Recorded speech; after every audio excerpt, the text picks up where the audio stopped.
Bonjour, mon nom est Mylène Beaudoin. De 2010 à 2017, j'ai accompagné plus d'une centaine de candidats dans la recherche de l'emploi de leurs rêves. J'ai rédigé plus de 200 articles sur le recrutement et la recherche d'emploi.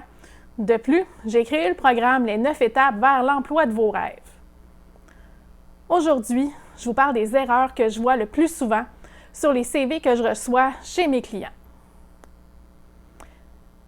La première erreur que je constate est que les CV que je reçois sont souvent trop longs. Trop chargés, la lecture est vraiment pénible. Assurez-vous que votre CV est sur 2 pages, pas plus, et qu'il couvre les 10 à 15 dernières années de votre carrière. Concentrez vos efforts à mettre en valeur ce pourquoi vous êtes reconnu et ce qui est requis pour l'emploi qui vous intéresse. Pour ce qui est de votre résumé de carrière, c'est super important, tentez de garder le tout entre 5 à 7 lignes. Utilisez les listes à puces, donc les bullet points en bon français, c'est la première chose que le recruteur va regarder avec votre dernier emploi. Assurez-vous que ces quelques lignes lui donnent envie de prendre le téléphone et de vous appeler. Si vous avez peur d'être discriminé par rapport à votre âge, c'est encore plus important de garder votre CV axé sur les 10 dernières années de votre carrière et d'enlever vos années de diplomation.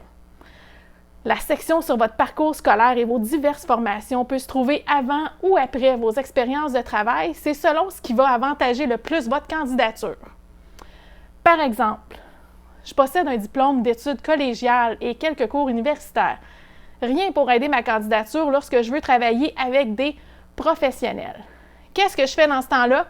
J'utilise les résultats que j'ai amenés chez mes différents clients et je laisse mon manque d'éducation formelle à la fin. Finalement, la section bénévolat et autres activités peut être inclue si elle n'apparaît pas sur la 3e page du dit CV. Assurez-vous que ce que vous écrivez dans cette section-là vous sert et n'est pas simplement un ajout futile pour faire joli.